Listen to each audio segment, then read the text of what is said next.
உங்களுடைய ஜெபத்தை நம்புவது தவறல்ல. ஆனா நான் ஜெபிச்சா மட்டும்தான் நடக்கும் அப்படின்னு நம்ம செஞ்சிட முடியாது. நம்ம ஜெபித்தாலும் பவுல் நட்டான், அப்போலோ நீர்ப்பாய்ச்சினான், கர்த்தரோ விளைய செய்தார்.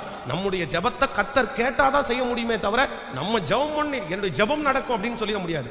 சில நேரத்தில் நம்முடைய ஜெபத்தினால கர்த்தர் செய்வார், சில நேரத்தில் அவரே செய்வார். நம்ம அமைதியா இருந்தாலும் கர்த்தர் செய்வார். ஆமென் சொல்லுவோம். பொதுவாக நம்பிக்கை நம் பேர்ல அல்ல, நம்முடைய பலத்தின் பேர்ல அல்ல, தேவனுடைய பலத்துல தான் இருக்கணும். கர்த்தர் என் பலன், கர்த்தர் என் பலன். உம்மாலே நான் ஒரு சேனைக்குள் பாய்வேன், என் தேவனாலே ஒரு மதிலை தாண்டுவேன். உங்களால உங்களால உங்களால இந்த ஜெபத்துல இருக்கிறவங்க எல்லாரும் என்ன ஜெபிக்கணும் அப்படின்னா, என்னதான் 1000 வழி உங்களுக்கு திறக்கட்டும் ஆண்டவருடைய பிள்ளைகளே, நீங்க அதுல தேர்னவர்களா இருங்க. ஆனா ஆண்டவர் கை காமிக்காம நடக்கவே நடக்காது.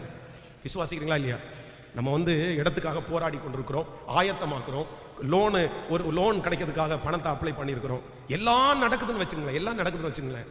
நான் நம்புறேன் எல்லாமே நடந்தாலும் அவர் ஆமேன்னு சொல்லாம, அவர் கையெழுத்து போடாம பணம் இருந்தா கூட நடக்காதுங்க. விசுவாசிக்கிறீங்களா இல்லையா?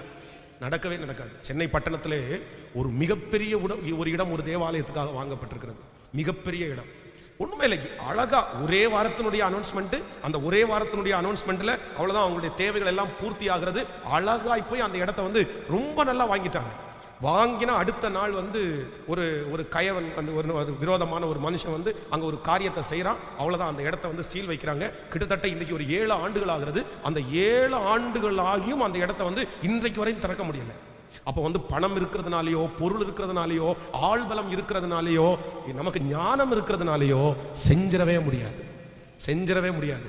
யார் நினைச்சாதான் நடக்கும்னா, ஒரே என் பலன் நீர்தான், என் பலன் நீர்தான். இந்த ஜெபத்தில் இருக்கிற யாருக்காக ஆண்டவர் சொல்றாருன்னு தெரியாது. வாலிப தம்பி தங்கச்சி, நீங்க எல்லா குதிரை யுத்த நாளுக்காக ஆயத்தமாக்கப்படும், ஜெயமோ கர்த்தரால். நீங்க செய்யணும், கண்டிப்பா நீங்க முயற்சி எடுக்கணும், நீங்க பரீட்சைக்கு படிக்கணும், நீங்க போய் நிக்கணும், நீங்க உழைக்கணும், நீங்க டைம் ஸ்பெண்ட் பண்ணணும், நீங்க ஹார்ட் ஒர்க் பண்ணணும். எல்லாமே ஓகே தான். ஆனா இது எல்லாத்தையும் பண்ணிட்டு நான் பண்ணிட்டேன் சரியாயிரும், நான் பண்ணிட்டேன் அதை அடைஞ்சிருவேன் அப்படின்னு சொல்ல முடியாது. இது எல்லாம் இருந்தாலும் என் தேவனாகிய கர்த்தர் கட்டளை இடுவாரானால் காரியம் அழகாய் கைகூடி வரும். இது எல்லாத்தையும் உங்க பார்ட்ல நீங்க செஞ்சுட்டு, ஆண்டவரே நீங்க இறங்குங்கன்னு போய் நில்லுங்க. உங்க அந்த பிரயாசத்துல கர்த்தருடைய ஆசீர்வாதம் இருக்கும், உங்களுடைய முயற்சியில கர்த்தருடைய ஆசீர்வாதம் இருக்கும், உங்களுடைய கரையத்துல கர்த்தருடைய ஆசீர்வாதம் இருக்கும். ஆண்டவர் அழகாய் அதை நடத்த வல்லவராய் இருக்கிறார்.